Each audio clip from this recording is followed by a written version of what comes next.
Sa mapagpalang hapon po sa bawat isa. Panibagong pag-aaral na naman po ito na naway samahan tayo ng Panginoon sa kanyang gawain. Maraming salamat po sa mga maagang tumutunghay, katulad po ng aking mga kapatid, sila Amalia Milarpis Santos, Rosela Vanessa Santos, Annalisa Milarpis, Teresita Milarpis, Jocelyn Milarpis, Sherwin Castro, Lucy Milarpis, gayon din po, nandyan na rin po si Gloria Bravo, Donita Milarpis, Mean Rase Gonzales, Lenny Cruz, Efren Nicolas Jr., Isabel Baldon, at si Nanette Sampana. Magandang hapon pong muli sa bawat isa. Naway pagpalain ang lahat na makakatunghay at tutunghay pa sa ating gawain. Purihin po ang Panginoon. Purihin po ang Panginoon sa mga pagpalang hapon po muli sa ating Bible study online. Ano po? Last time nabanggit ko po na hindi ako pwedeng mag-sermon. Ano po? Kasi po ang Bible study ay evangelism.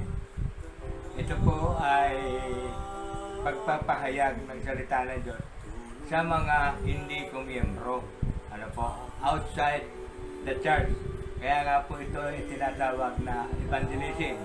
Para po yung mga makakarinig, makakaunawa ng salita ng Diyos ay pumunta sa mga churches na malapit sa kanila na pwede nilang ipagpatuloy yung pakikinig ng salita ng Diyos doon sa iglesia na yun. Kaya nga ako po, ang trabaho po namin ay makapagpabalik ng mga tao para sa Panginoon sa pamamagitan ng kanyang salita. Kaya ito po ay evangelism or Bible study. Just clarification lang po. Kasi po, pag minsan, kaya nga ako humihingi ng sorry, minsan yung dating ko ay parang nagsesermon. Ay pagpaumanhin po ninyo yon, kasi nga po nadadala lang ako ng emotion ko. Minsan yung aking boses ay madiin, yung parang galit. Binibigyan ko lang po ng diin yung salita ng Diyos. Kaya nga po, yung kumbaga sa ay binibigyan ko ng kadiinan, yung paglilinaw para po doon sa makakaparinig. Makakapakinig. Purihin po ang Panginoon. Muli tayo ay dadako sa ating pag-aaralan. Ang ating pong paksa ay ang sabi po ay katangi-tanging pribilehiyo o pambihirang pagkakataon. Ano po? Ito po ay patungkol po. Total, nabasa po si batchmate na si Nanette Sampana para po sa... Andyan si Gloria Bravo. pati po si Gloria Bravo, batchmate po. Eloisa. Tsaka si Eloisa. Para sa atin to mga batchmate. Pang pang mga senior. Purihin po ang Panginoon. Pero, hindi lamang pang senior, para din doon sa mga bata para hindi pa senior, na magiging senior din someday. Kaya nga, ito po ay hindi lamang para sa kasalukuyang tayong sa ating mga senior, kundi para din doon sa mga kabataan pa. Ano po? Yung mga wala pang 60. Ano po? Para sila. Pero pagdating po noon, ay meron na rin po silang maalala na mensahe. Ano po? Kasi nga po ay ito po ay may kaugnayan sa edad. Ano po? Alam ko, hindi naman po ito para sa may edad lang. Alam ko po ito para sa atin. Ating pong basahin ang ating teksto sa Aklat ng Awit, chapter 71. Ang aklat po ng awit para po doon sa mga baguhan sa nagbubuklat ng Bible. Ito po ay nasa lumang tipan. Dito po ay buklan niyo po sa Aklat ng Awit, chapter 71. Ano po? Tayo po ay mag-uumpisa sa sa verse 18 at ang ating pong pag-aaralan ay mula 18 hanggang 24. Ano po? Doon po sa wala pong Bible ay makasunod na lamang po sa ating babasahin medyo mahaba po ito. Kaya mas maganda po. Kasi ang aklat po ng awit ay ito po ay nakakagiliw basahin.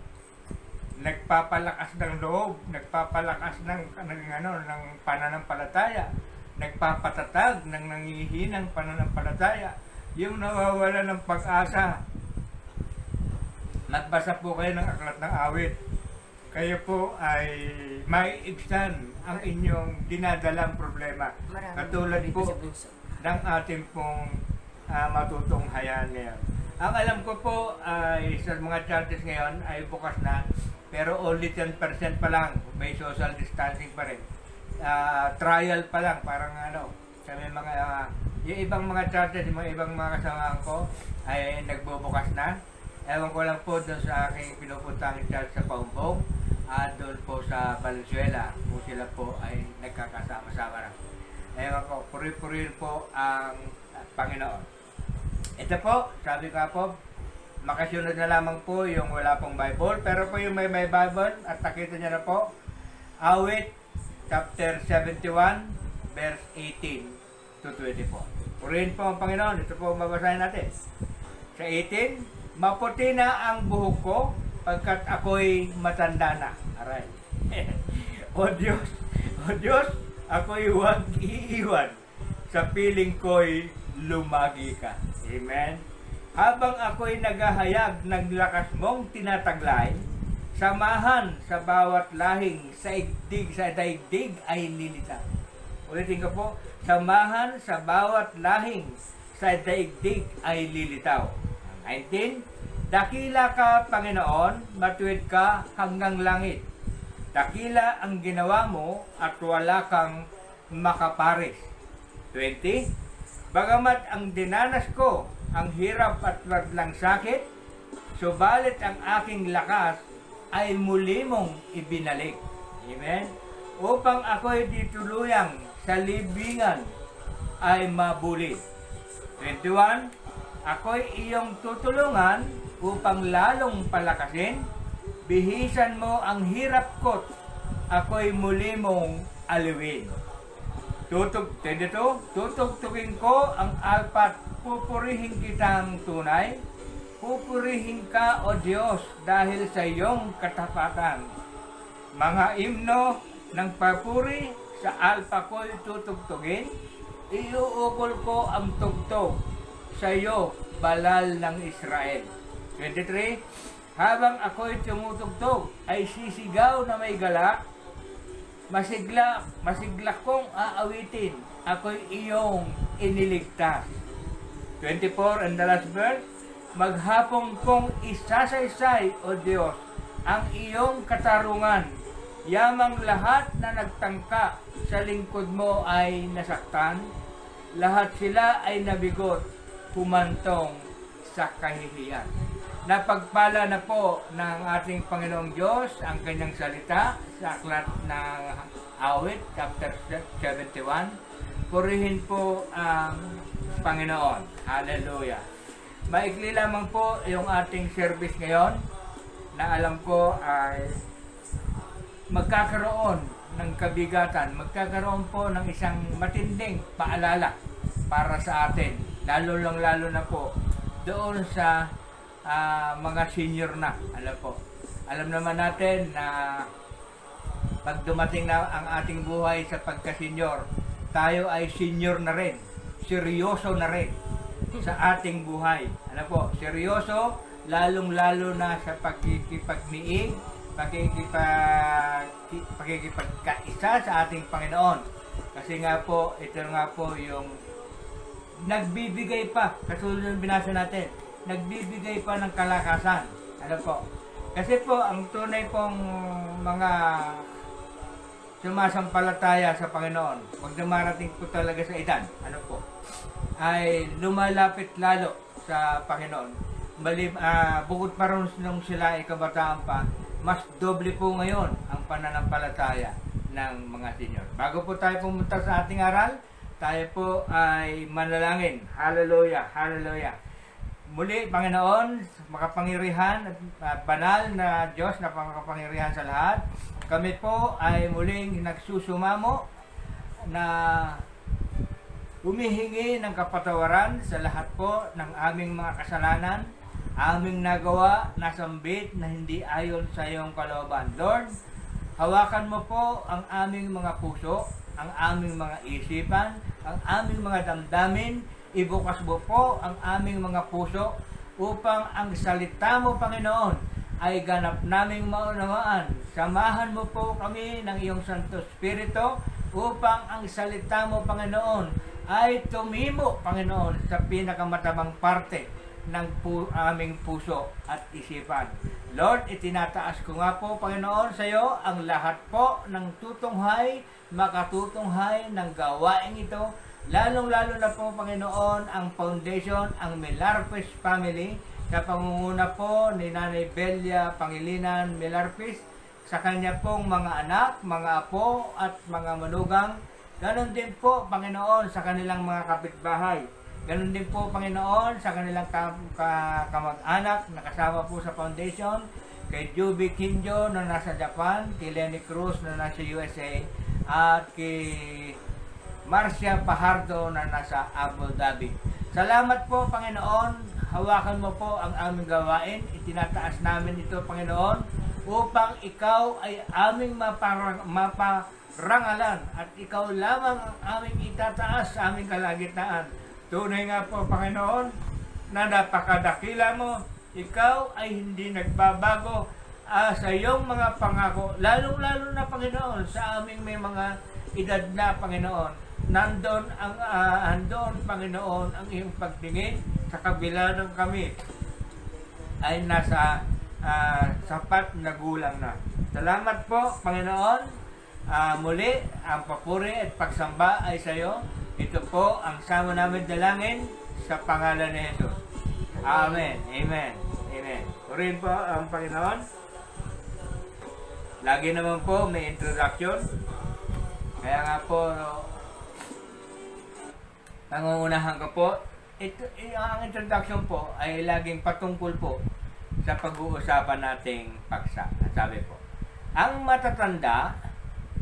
mga matatanda, inulit pa, ay merong katangi-tanging pribilehiyo makita ang kadakilaan ng Diyos habang sila'y nabubuhay. Yun na nga po, sabi ko nga, yung malapit, lalo ang matatanda ay lalong lumalapit sa Panginoon.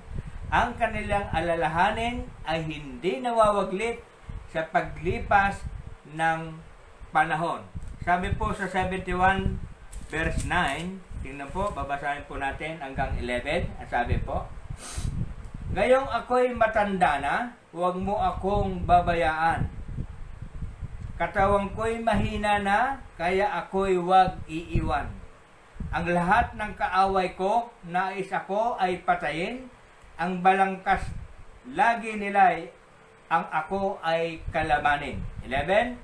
Ang kanilang sinasabi, ako'y kusang iniwan na ako ng Diyos, kaya nila sinusundan. Ako raw ay matututok, yawang wala ng sanggalan. Yun ang akala nila. Ano po? Kaya nga po, yung mga senior ay lalong iniingatan ng Diyos kasi nga po, ang mga senior ay sobrang lapit na sa Panginoon.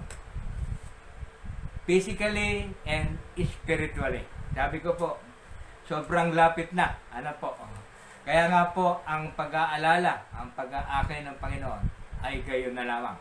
Ano po? Nasabi po, subalit ang kanilang experience, ano po ba experience? Karanasan, ay nagpapalakas ng kumpiyansa na ililigtas sila ng Diyos at tutulungan. Amen. Basahin po natin yung nabasa natin, yung nasa 20 and 21. Ang sabi po, bagaman at dinanas ko ang hirap at madlang sakit, subalit ang aking lakas ay muli mong ibinalik. Amen. Lumalakas ang mga senyor pag sila ay nasa Panginoon. Amen. Isip-isip mga batchmate, upang ako'y dituluyan sa libingan ay mabuli. 21, ako'y tutulungan upang lalong palakasin. Bihisan mo ang hirap ko't ako'y muling aliwin. Yun nga po, sabi ko, ang mga senior ay mataba na sa puso ng Diyos ang mga senior. Amen? Ano tayo? Kailangan ang pag-asa at layunin natin sa buhay ay ang manatili sa Diyos at sa kapuspusan ng Kanyang Espiritu upang ang kapangyarihan at kabutihan niya'y maliwanag na mahayag sa ating mga buhay. Sa gayon, ang susunod na salinlahi ay mapasigla sa pagsisikap na hanapin ang kaharian at katuwiran ng Diyos. Nasa atin pala na paalalahanan yung mga bata sa atin para sila ay magsikap at hanapin ang kaharian ng Diyos. Meron tayong pagkakataon. Ano po? Yung po, bago tayo kunin ni Lord, ay meron po tayo, binibigyan niya po tayo ng panibagong lakas. Binibigyan niya pa tayo ng panibagong sigla para magamit ng Panginoon para sa ikaliligtas ng mga kabataan. Amen?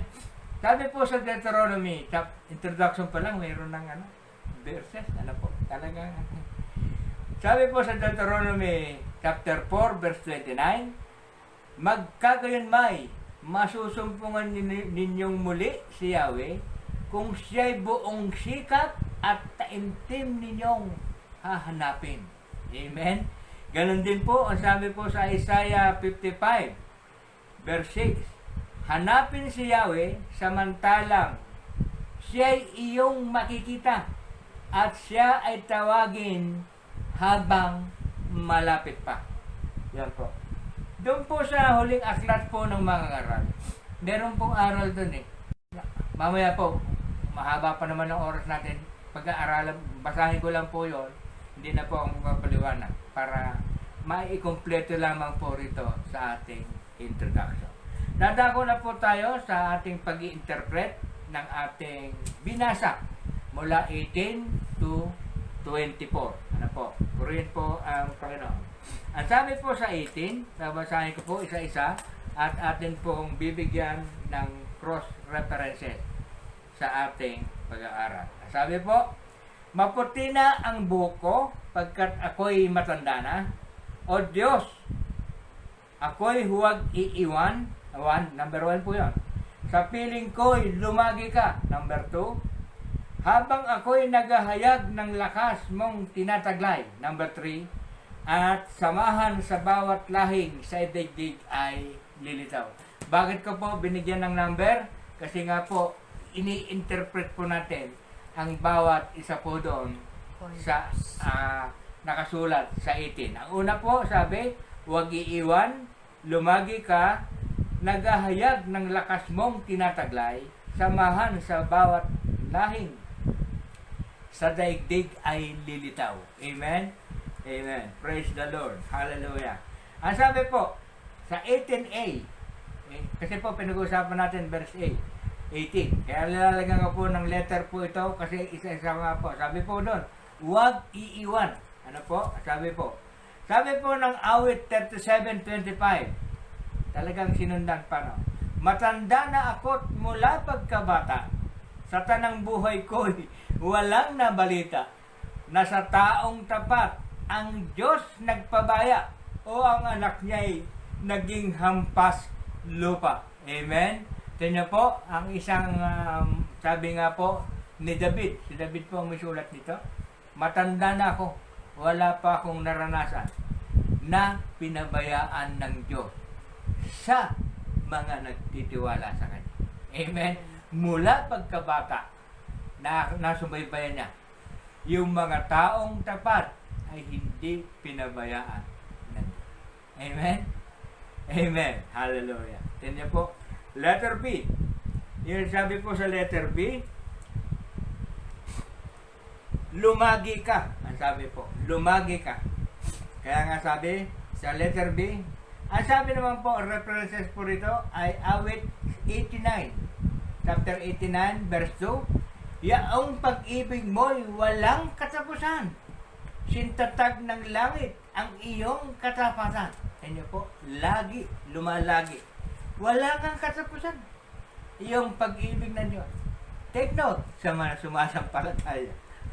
Sa mga nagtitiwala sa Diyos. Amen. Amen. Lagi pong merong kondisyon. Kasi po, ba't po may kondisyon? Ganyan po. John 3:16. Ulitin ko lang po, mahaba oras natin.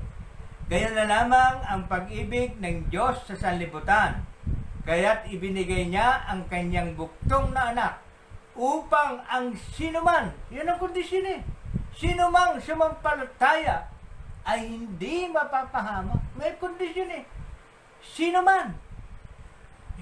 Ang pag-ibig, yung ano yun, yung kaligtasan na yun, doon lamang tatanggap, sasampalataya sa ibinigay ng Diyos, yung kanyang anak. Kaya nga po sinasabi ko, doon lamang. Hindi po para sa lahat. Sa mga sumasampa. Tama po yung sabi po ng iba. Hindi, sa Diyos sa lahat po yun. Hindi po. John 1:12. Basahin niyo. Doon lamang. Ay, linaw-linaw po rin sinabi. Ang sinuman. Di ba? Kaya kailangan sumampalataya. Para makaranas na pagdating mo ng may edad na. Ano po? Malakas pa. Ang pakiramdam ko ako 24 lang. May nagpapatawa lang. Praise the Lord. Sabi po sa Matthew 28, di ba sabi niya sa Matthew 28:20, napag-aralan natin isang linggo. At turo ang sumunod sa lahat ng ipinag-uutos ko sa inyo. Sabi po sa 20, tandaan ninyo, ako'y laging kasama ninyo hanggang sa katapusan ng sanlibutan. Amen? Tayo po ay hindi po, siya po ay lumalagi. Siya po ay lagi nating kasama. Hindi niya tayo iniiwan. Hindi niya tayo pinababayaan. Amen? Amen. Letter C. Ang sabi po, ano po yung letter C? Ang sabi po, habang ako'y naghahayag ng lakas mong tinataglay. Alam po yung po yung sabihin nito. Katulad po ng ginagawa ko ngayon. Naghahayag ng kadakilaan ng Diyos. Para inaghahayag ng lakas mong tinataglay. Pinoproclaim natin yung kapangyarihan ng Diyos sa ating buhay. Kinikilala natin. We honor Him. Amen? Tinataas natin sa ating buhay.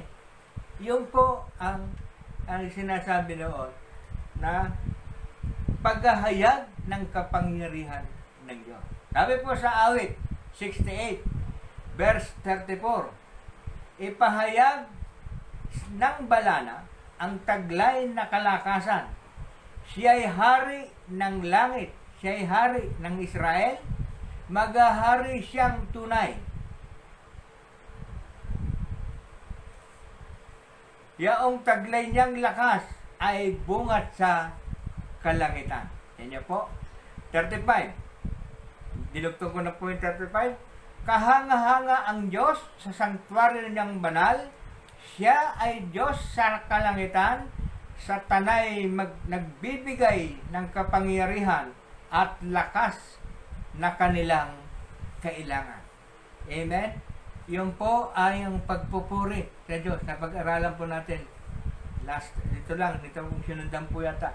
Yung lagi nating pupurihin ang Panginoon. Paghahayag ng kanyang kadakilaan at kapangyarihan, iyon po ay isang klase ng pagpupuri sa Panginoon. Amen? Praise God. Kasi po, yung pagpupuri sa Panginoon is a sign of respect. Is a sign of loyalty. Is a sign of obedience. Is a sign of love. Amen? Marami pa. Ang papuri, marami pa. Hindi ko po sinulat ito. Dumarating na lamang. Ayan niyo po. Ano po? Is a sign. Marami pong kadahilanan yung pagpupuri sa Panginoon. Ipinapakita natin na tayo ay tapat sa Kanya. Amen? purihin po ang Panginoon. Letter D, ano po yung samahan? Sabi po doon, samahan sa bawat lahing sa daigdig ay lilitaw. Tingnan po. Katulad po ng ginagawa natin yan. Lord, samahan mo ako para po dito sa mga present generation. Maipahayag kita. Nakuha niyo lang po ito, magkatugtog po kasi ito eh. Maipahayag kita. Maipakilala kita. Upang maraming kaluluwa magbalik loob sa iyo. Yung po yung sabi ko po, no, di po ba, simulat sa Paul, ang Diyos ay nanliligaw sa atin. Kasi po, merong kasalang darating. Bakit po? Pag tayo, kaya nililigawan tayo ng Diyos, para tayo ay maging kanyang katipan. At pagkakatipan na po tayo ngayon, pagdating po ng panahon, meron pong kasalang magaganap. Siya po, tayo po, mga sumampalataya at nanatili sa Kanya, doon tayo ikakasal sa ating Panginoong Hesus. Kaya hanggang ngayon, nanliligaw. Ang ginagawa lamang po namin, mga ministro, mga lingkod ng Panginoon, tumutulong. Kami po yung tulay. Sabi ng Diyos, mahal na mahal. Sabi ng Diyos, alam mo. Ganun po trabaho ng tulay eh. Alam mo ang Diyos, napakabuti. Hindi ka magsisisi. Amen? Di ba ganun ng mga tulay? Alam mo, pag natanggap mo si Juan, may kaya yan. May Rolls Royce yan. Ganon sip-sip yung mga tulay eh, di po ba? Kami ganon eh. Kami nagiging tulay para kayo ligawan. Kaya para kayo bumalik sa Panginoon. Amen. Nakuha niya po. Hallelujah. Si Juan, asindero yan. Mamamasyal kayo sa US. Around the world kayo. Di po ba? Ganon din po kami. Ang Diyos, tanggapin mo. Mapapabuti ka. Hindi ka kukulangin. Amen. Amen. Amen. Hallelujah. Natatawa po ako. Natatawa ko pwede. Ganun po yung papel namin. Kami po ay tulay. Natawag doon yung pag nanliligaw ang isang lalaki. Tulay nga, tawag. Tulay nga. Tulay nga. Letter D, samahan lagi. Ang sabi po. Sabi po sa Isaiah 58:11, akong si Yahweh, ang siyang sa iyo'y laging papatnuban. Amen. Sasamahan lagi, di papatnubayan ka. Amen. Lahat ng mabuting kailangan ninyo'y aking ibibigay. Amen. At palalakasin ang iyong katawan. Amen. Kaya kung ato nyo, 2 years na akong lumagpas sa Kuanasinyo. Sa mga 62 na ako ngayon. Ay, sabi ko nga sa inyo para na lang akong 26. Dinagdagan. 24. Kanina 24. Binaliktad ko naman. Hallelujah. Tingnan nga po. Ano po? Malakas. Kasi nga po, tayo ay nagpapagamit sa Panginoon. Naubos lang ang ngipin. Naubos lang daw ang ngipin. Umirit pa yung aking sekretary. Malapit na kasi hindi pa pinahintulutan ng ano, kasi mauto yan. Ano po yan eh. Barbero, hanggang barbero na yung manicure, hindi pa pwede eh. May Kasi, pwede na rin daw. pwede na rin ang manicure. Hindi pwede na pala yung ngipin ko. Praise the Lord. Hallelujah. Tingnan po, at palalakasin ang inyong katawan. Kayo'y matutulad sa pananim na sagana sa dilig. Tama mo nga po, ang tanim pag nadidilig, laging nananariwa. Ang ating classmate na si Eloisa, nakikita ko yung post nila, nag-garden nila, laki ng luwang ng garden nila, mga halaman. Baka naman, makarating yung sitaw din eh. Joke lang. Alam di ba, pansin mo, classmate? Ay, yung mga naghahalaman, yung sa aking hipag na sa Teresita, maraming halaman yan. Pag hindi mo tinutuyo, hindi mo tinitiligan, nanunuyot. Kaya nga po, para daw yung nasa Diyos ay parang, ano sabi? Parang pananim na sagana sa dilig. Matutulad sa batis na di nawawalan ng agos ng tubig. Amen. Tama mo yung batis tuloy-tuloy. Ano po? hindi napapagot ang tubig. Amen. Hindi naman natin nakikita umiikot lang. Hindi, talaga tuloy-tuloy. Ano po? Ganun po yung nagtitiwala sa Panginoon. Punta na po tayo sa verse 19. Tapos na po tayo sa verse 18. 4 po yung nating natagpuan doon. Maganda po, no? Maganda po. Yun po sa preaching. Yun lamang po gagamitin ko. 18. Solve na tayo. Hindi po ganun eh. Kasi po tayo ay nagba-Bible study. Amen. 19. Dakila ka, Panginoon, matuwid ka hanggang langit. Dakila ang ginawa mo at wala kang makapari. Ito po ay pagpapahayag ng kadakilaan ng Panginoon. Amen? Ang sabi po, sinabi ko pa, mababasa, kadakilaan ng Diyos sa kanyang mga gawa. Amen? Sabi po sa awit 145 verse 3, dakila si Yahweh at karapat dapat na siya'y purihin. Ang kadakilaan niya ay mahirap nating unawain. Amen. Deuteronomy chapter 10 verse 17, pagkat si Yahweh ay Diyos ng mga Diyos, Panginoon ng mga Panginoon, makapangyarihan at kakilabot. Pantay-pantay ang tingin sa mga tao at hindi napasusuhol. Tignan po yung kanyang gawa. Siya po ay pantay-pantay. Pag sinabi niyo po, ako po ay number 1 sa Diyos, lahat po tayo number 1 sa Diyos. Wala po siyang number 2. Hindi po siya nangangalo niya. Amen. Lahat po ng tao sa tingin ng Diyos, sila po ay number 1. Kung number 1 ang tingin ng Diyos sa bawat isa sa atin, ang masakit, ang balik ng tao sa Diyos, hindi siya number 1. Sana po, gawin natin number 1 ng Panginoon. Paalala lang, meron po ko siyang natang mabanggit. Ang number 1 sa kanya, ang kanyang pamilya. Sobrang pagmamahal. Wala pong masama. Wala pong masama.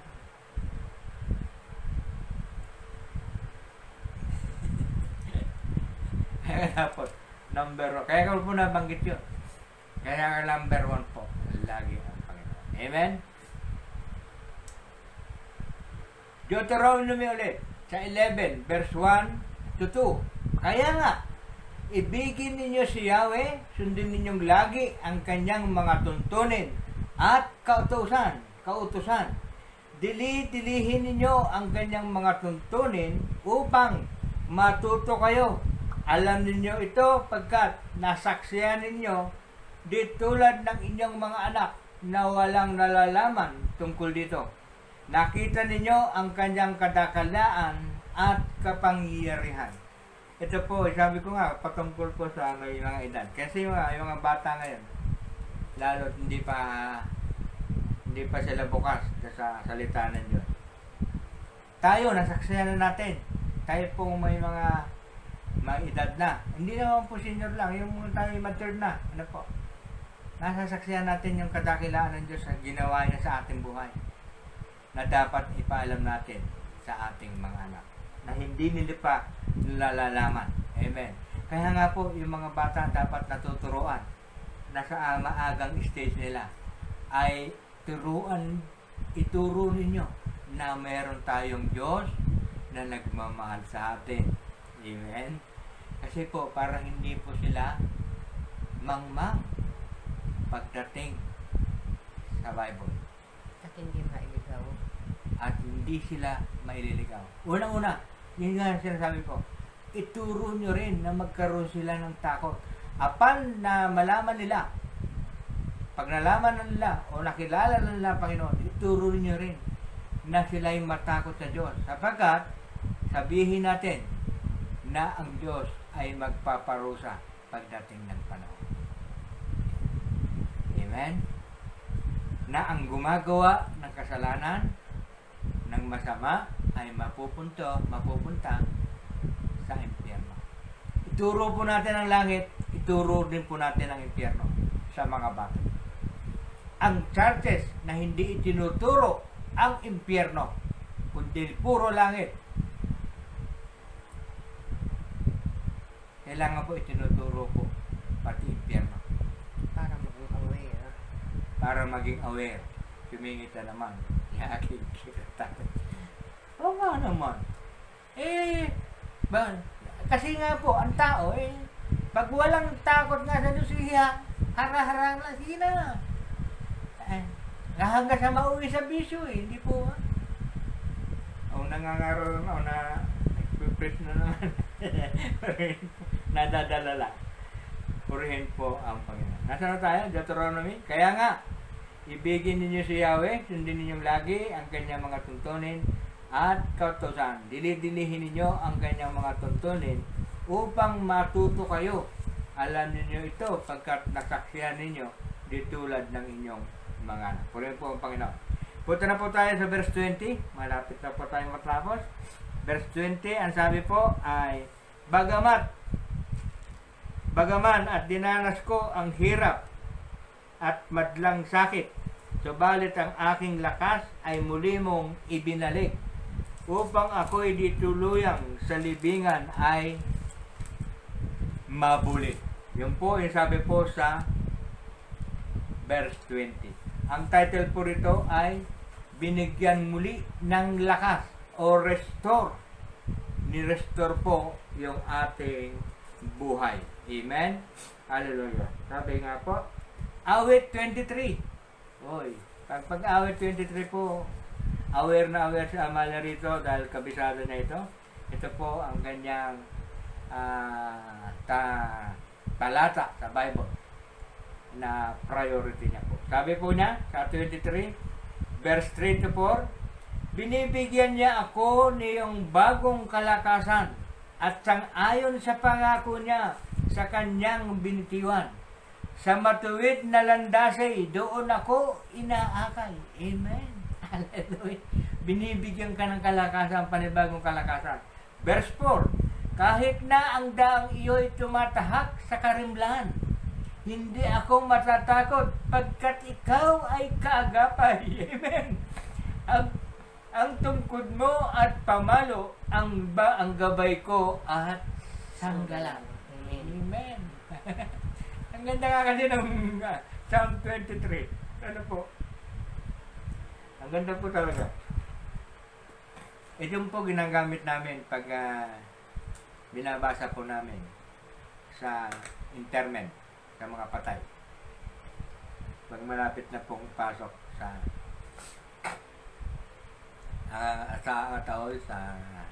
nicho, binabasa po yun.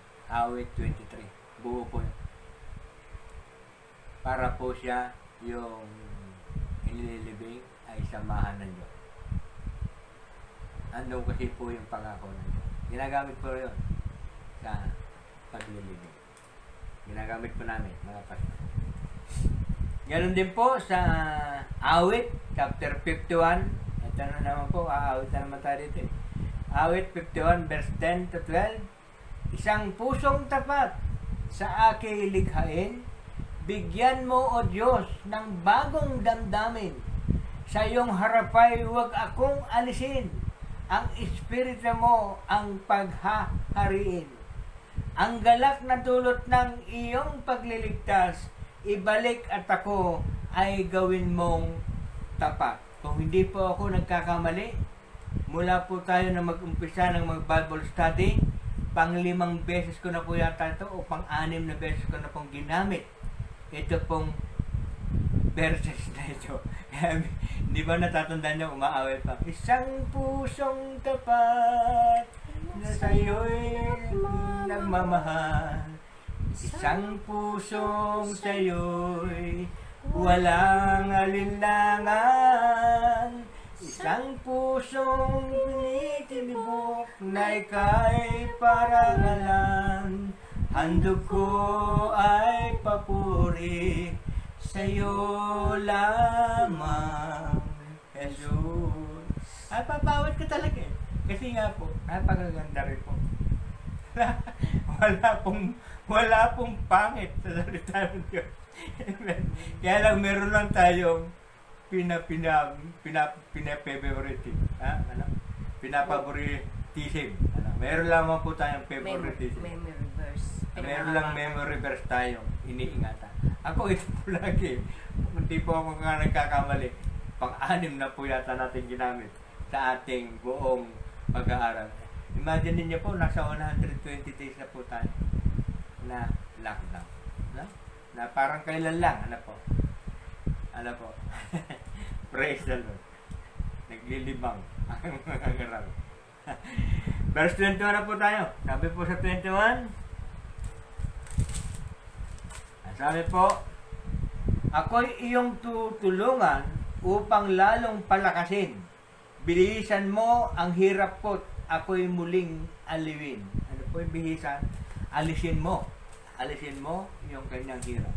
Siyempre, pag bibihisan, di ba, naalis yung marami. Kaya bihisan mo, sabi, bihisan mo ang hirap ko't ako'y muling aliwin. Sabi po sa 21, ito po sa English ay tinitle ko, will comfort us.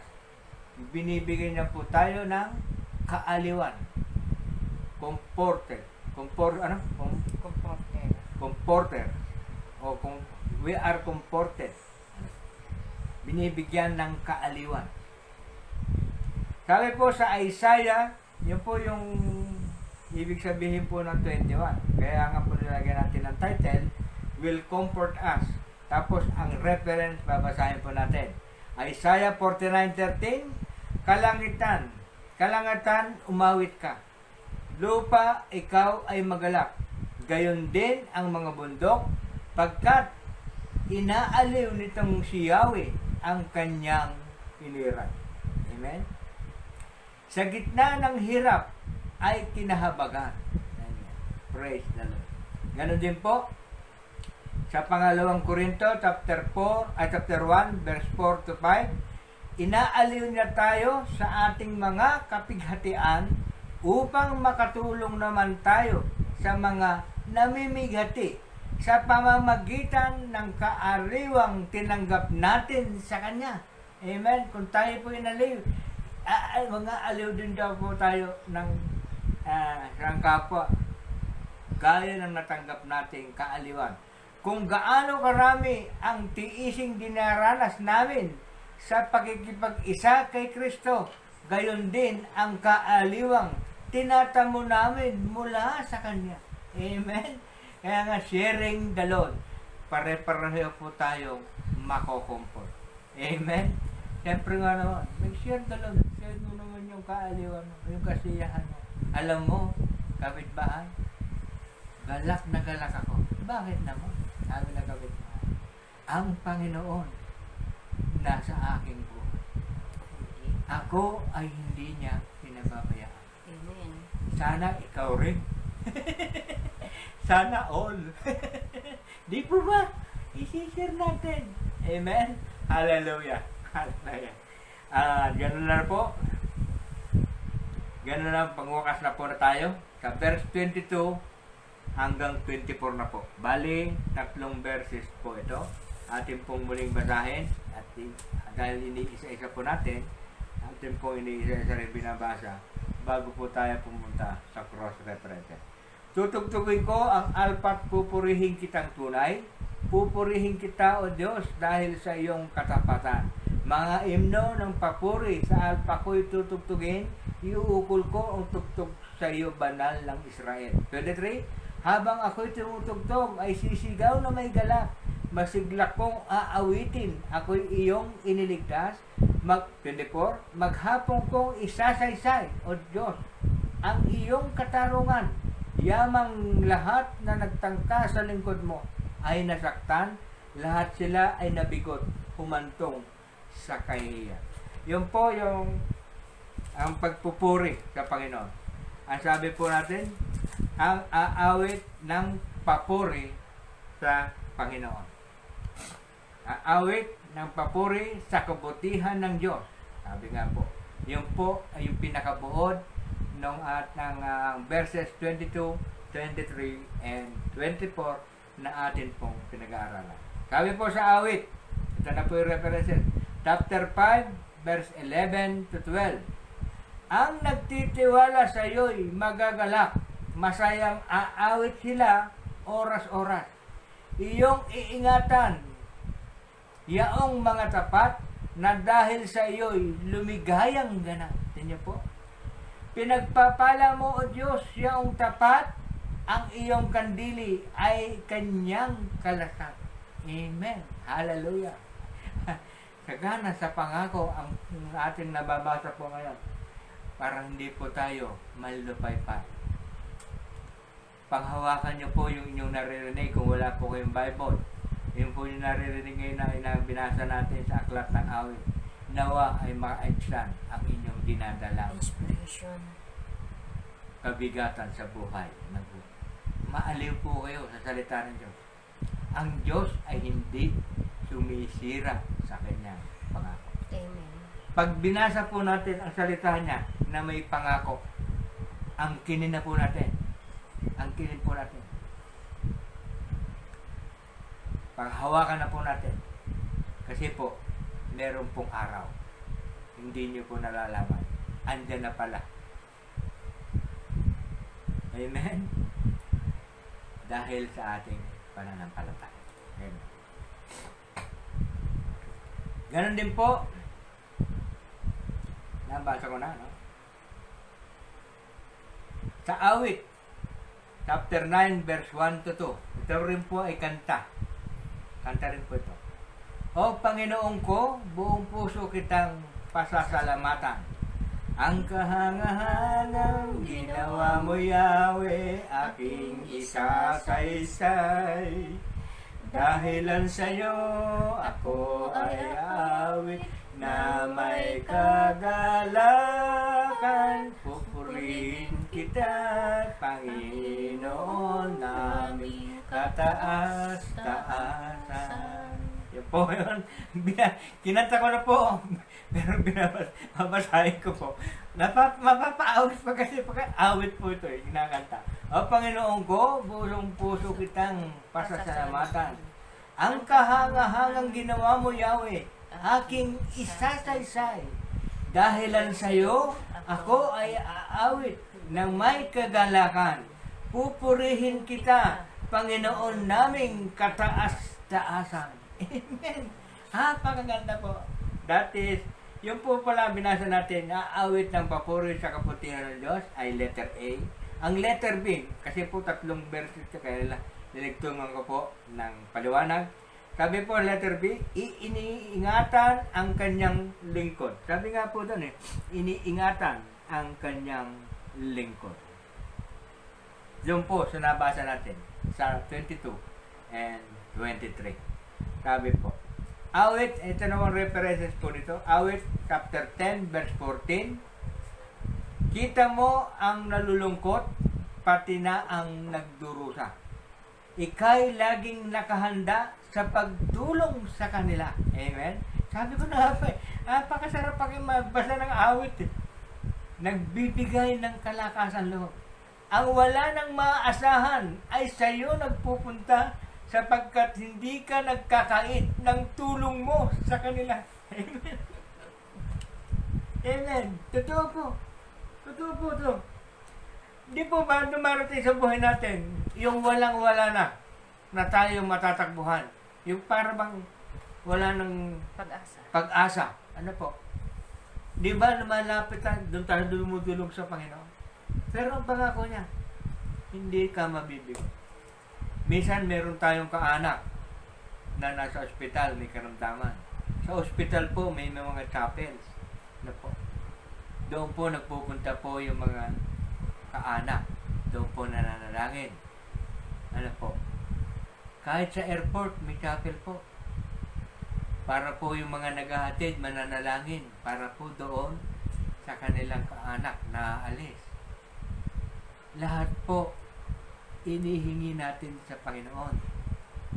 Kaya nga po, dito sa ating napag-aralan, nagbibigay ng kalakasan sa atin. Purihin po ang Panginoon. Tayo po ay pupunta na po sa ating conclusion. At ito po ay aking isinulat. Madalas, ang proseso ng kamatayan ay isang paglalaban. Yung proseso ng kamatayan. May isang nilalang na umihila kontra sa paghila ng mga doktor na siya'y bumalik sa buhay. Inyo po, pag tayo nasa karamdaman, yung po yung sinasabi ko, yung proseso ng kamatayan ay isang paglalabanan, isang labanan. Ano po? May humihilang papuntang kamatayan at meron pong humihila yung mga doktor na nilalabanan ang ating kamatayan. Ano po? Yun po. Yun po ibig sabihin. Ngunit ang kamatayan ay hindi kinatatakutan ng mga mananampalataya ni Kristo, sapagkat ito'y hahantong sa piling ng Diyos sa langit. Sa pahayag, sabi po sa pahayag, sa aklat ng Lamentation, Revelation, sa pahayag, ipinahayag ni Juan ang magiging kalagayan ng mga naligtas na isang kaaya-ayang paglalahad na kung ano ang bagong Jerusalem at tatahanan ng mga tao. Pahayag chapter 21 verse 3 to 4. Sabi ko na nga, narinig ko ang isang malakas na tinig mula sa trono. Sabi po ni Juan nito, John the Beloved, ngayon ang tahanan ng Diyos ay nasa piling na ng mga tao na mananahan siyang kasama nila at sila'y magiging bayan nila. Makakapiling nila ng palagian ang Diyos. At papahirin niya ang kanilang mga luha. Wala ng kamatayan, dalamhati, pag-iyak at sakit, sapagkat lumipas na ang dating mga bagay. Yun nga po yung ating magiging kalagayan doon. Wala ng problema, wala ng gutom. Ano po? Tayo dito namumroblema kung ano ating kakainin. Ano po? Dahil tayo magugutom. Ano po? Wala na pong hirap. Yun po ay magiging kalagayan doon. Marahil, sabi ko, marahil ang buhay ay isang struggle, pagkikipaglaban. At tayo'y nagtatanong, bakit ito ay nangyayari sa atin at sa ating mahal sa buhay. Nang sabihin ni Jesus na siya'y pupunta sa langit, tinanong ni Pedro, bakit hindi ako makakasunod sa iyo, Panginoon, ngayon? Ngunit ito'y nasa karunungan at pag-ibig na at ito ay nasa purpose na may pag-ibig ng Diyos, ng Panginoon na i-postpone na ipagsunod ni Pedro na dahilan na marami pang gagawin ang bawat isa dito sa lupa. Ang ating pagkikipag-isa sa Panginoon ay kasalukuyang nagaganap at merong pang dapat gawin para sa iba. Sabi ko po nga po kanina sa verse 18, letter B, ano po yung sabi po doon? Yung letter B ay naghahayag ng lakas mong tinataglay. Samahan sa bawat lahing darat sa daigdig ay lilitaw. Yung nga po, meron pa tayong katungkulan na ang iba ay maligtas sa pamamagitan natin bago tayo magwakas. Basahin ko po ang aklat ng Pilipos, chapter 1. Ang sabi po, dito po tayo matatapos. Chapter 1, verse 20 hanggang 25. Konti na lamang po, tama-tama po, 50 minutes na tayo. Ang aking pinakakanais at inaasahan ay huwag akong magkulang sa aking tungkulin, sabi po ni Apostol Pablo. Kung magkaroon ako ng lakas ng loob sa lahat ng panahon upang sa mabuhay o sa mamatay, mabigyan ko ng karangalan si Kristo. Sapagkat para sa akin, si Kristo ang buhay dahil dito'y pakinabang ang kamatayan. Ganito, kung sa pananatili kong buhay ay makagagawa ako ng mabubuting bagay, hindi sinasabi ko, hindi ko malaman ngayon kung alin ang aking pipiliin sa dalawang hangarin. Ang ibig ko'y pumanaw na sa buhay na ito upang makapiling na ng ating Panginoong Jesucristo. Yamang ito ang lalong mabuti para sa akin.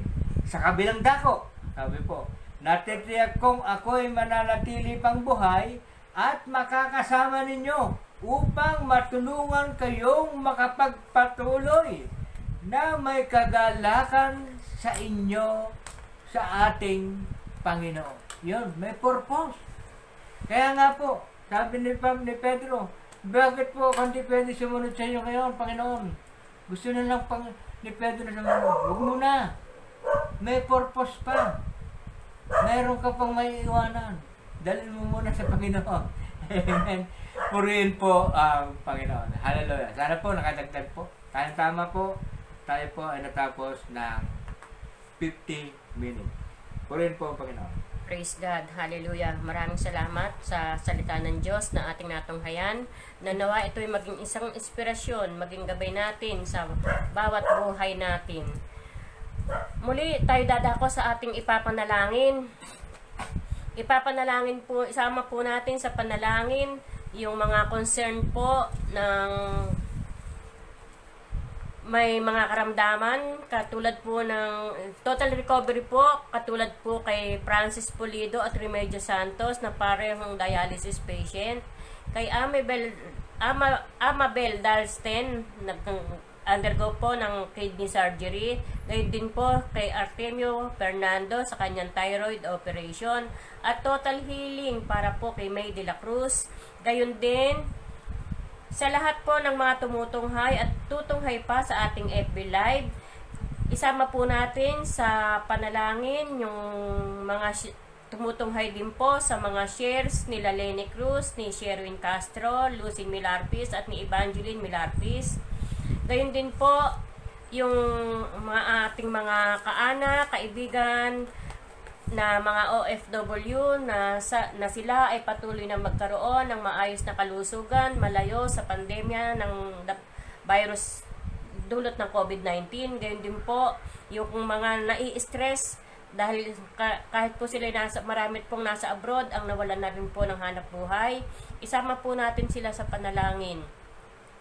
Sa Japan po, sila John Patrick Castro, Gerardo Angelo Gaspar, Leonard Caparas, Juby Quinjo, J.R. Santos, Jesus Corpus Castro, Glenda Enriquez Yamaguchi, sa Abu Dhabi, Marciana Pajardo at si Ricardo Singh.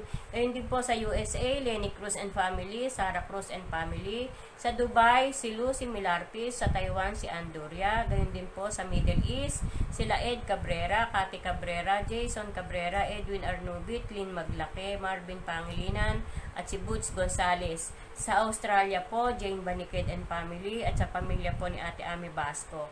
Sa Italy, sila Danilo Apostol, Irene Apostol, Heidi Apostole, si Ganlay, Maribel Apostol, kasama na po ng kanilang mga pamilya.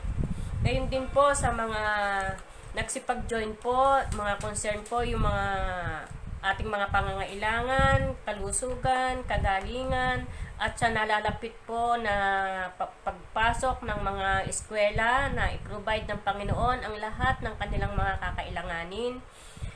Katulad po ng mga concern nila Amalia Milarpis Santos, Rosela Vanessa Santos, Annalisa Milarpis, Teresita Milarpis, Jocelyn Milarpis, Sherwin Castro, Lucy Milarpis, Dalisay Castro, Yui Castro, Evangeline Milarpis, Anthony Castro, Dayan de la Peña, Joshua de la Peña. Gayon din po yung mga concerns. Patuloy po na isama natin sa panalangin yung mga concerns po nila Gloria Bravo, Donita Milarpis, May Andra C. Gonzales, Lenny Cruz na nasa USA, Efren Nicolas Jr., Isabel Baldon, Nanette Sampana, Eloisa Tolentino Estrella, Heidi Apostol na nasa Italy, Maribel Aduna, Rodolfo Singh at si Milet Panganiban. Purihin po ang Panginoon. Dahil po sa marami po ating concern, lalo na po doon po sa mga kagalingan, kailangan po natin, sama-sama po natin, pagtulong-tulungan po natin, sama-sama po tayo manalangin para po rito sa may mga karamdaman na magkaroon po sila ng total healing. Samahan niyo po ako sa ating panalangin. Tayo po ay manalangin. Hallelujah. Hallelujah. Hallelujah. Banal at dakilang Diyos na makapangyarihan sa lahat, muli Panginoon na kami lumalapit sa iyo, nagpapakumbaba, humihingi po ng tawad sa lahat po ng aming mga kasalanan na hindi po naayon, Panginoon, sa iyong kalooban. Alam namin, Panginoon, na kung kami po ay magsisisi at hihingi po ng tawad, nandiyan ka po, Panginoon, at handa kaming patawarin. Tunay nga po na ipinapakilala mo na ikaw ay dakila, Panginoon, dahil sa iyong pag-ibig. Salamat po, Panginoon, at muli, Panginoon, kami lumalapit sa iyo. Uunahin ko po itataas sa iyo, Panginoon, namin, Panginoon. Unahin po namin itataas sa iyo ang lahat po ng may mga karamdaman para po kay Francis Purito at Remedios Santos sa kanila pong pagdadialysis. Ganun din po, Panginoon, kay Amabel Darsten sa kanyang kidney operation, kidney surgery operation po. Isa po ay total healing po, pagpapagaling na po ng kanyang operasyon at pag-aalis na po ang sakit na po sa kanilang mga bato. Ganun din po, Panginoon, kay Artemio Fernando na daraan po sa operasyon ng thyroid, na kanyang thyroid. Po ito man po ay nakaraos na sa kanyang operasyon. Dalangin namin, Panginoon, ang iyong total recovery para sa kanya. Ganon din po ang kagalingan para, Panginoon, para po kay May de la Cruz. Ito po ay sa kahilingan ng kanyang anak na si Yui Castro. Salamat po, Panginoon, sa iyong patnubay. Panginoon, lahat po ng aming kahilingan ay tinataas po namin sa iyo ng kagalingan. Sapagkat tunay nga po, Panginoon, na ikaw ay dakilang Diyos na manggagawa. At wala pong imposible sa iyo, Panginoon. Kahit na po pinakamabigat na sakit ito, wala pong imposible sa iyo, Panginoon. Ito ay kanilang mararanasan ang kanilang kagalingan dahil sa iyong pagpapala at pagpapagaling para sa kanila. Panginoon, wala po sa karingkingan ng iyong kapangyarihan ang kahilingan ito, Panginoon. Alam ko right now, they are healed, they will recover, and they will totally recover, Panginoon, sa kanilang mga karamdaman. At yung pong mga nagdadialysis ay matitigil na. Ititigil na po nila ang pagdadialysis. At sila nga po, Panginoon, ay magkakaroon ng kagalingan. Doon po siya nag-opera ng thyroid at ganoon din po sa kidney operation. Total recovery na po, Panginoon. Patuloy mo na po silang akayin, Panginoon, sa kagalingan. Ganon din po kay May de la Cruz. Ang kagalingan sa kanyang nararamdaman, ang kanyang pamamaga sa kanyang mukha, Panginoon. Dala po siguro po ito ng kanyang pagtaas ng kanyang dugo.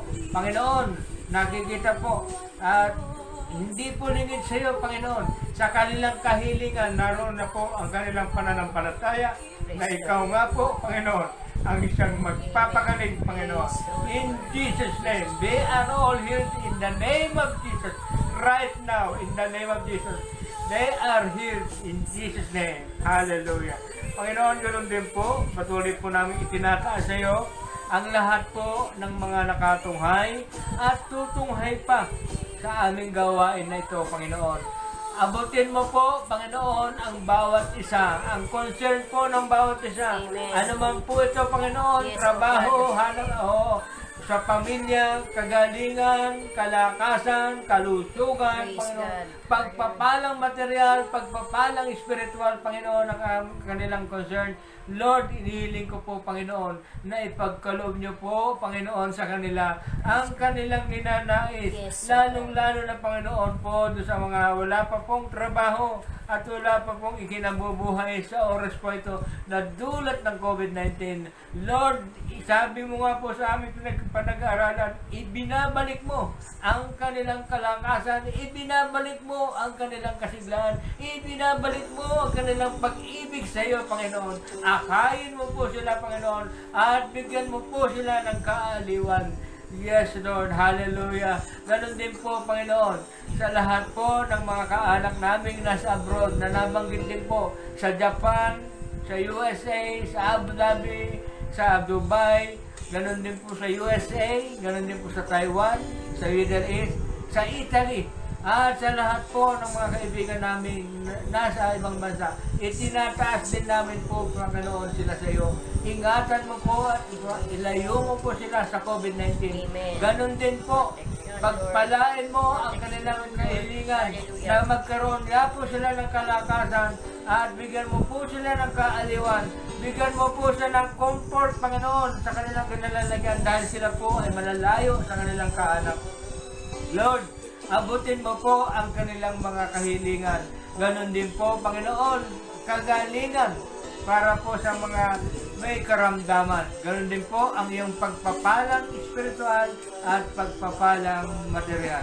Lord, tinataas ko din po, Panginoon, patuloy namin tinataas sa iyo ang aming Presidente Rodrigo Roa Duterte, ang aming Governor Daniel Fernando at ang aming Vice Governor Willie C. Alvarado. At ganoon din po lahat po ng nanunungkulan sa Kapitolyo, particularly, Panginoon, sa accounting office na aking hinahawakang opisina. Ikaw po ang patuloy na kumilos sa kanila, Panginoon. Batid mo po ang kanilang mga kahilingan. Abutin mo po, Panginoon, ang kanilang mga kalakasan, kalusugan. Ganon din po, Panginoon, ng kagalingan, gagaling sa iyo, Panginoon. Ganon din po, itinataas ko po ang kanilang proteksyon sa COVID-19 na ngayon po sila po ay nasa 70% ng nag-open sa kanilang opisina, sa kanilang pagtatrabaho. Ganon din po sa lahat po ng nanunungkulan ng aming barangay, ng aming mga munisipyo, lahat po ng mga naglilingkod sa aming pamahalaan. Bigyan mo po sila ng karunungang nagmumula sa iyo, Panginoon. Salamat po, Panginoon. Patuloy kaming nananalangin, nagpupuri, nagpapasalamat sa iyong kadakilaan, sa iyong kabutihan, sa iyong pag-ibig, sa iyong walang humpay na nagpagsama at paggabay sa amin. Salamat po, Panginoon. Patuloy po kaming naghahayag ng kadakilaan mo, kaluwalhatian mo ay magpakailanman. Salamat po, Panginoon. Ito po sa namin dalangin sa pangalan ni Jesus. Amen.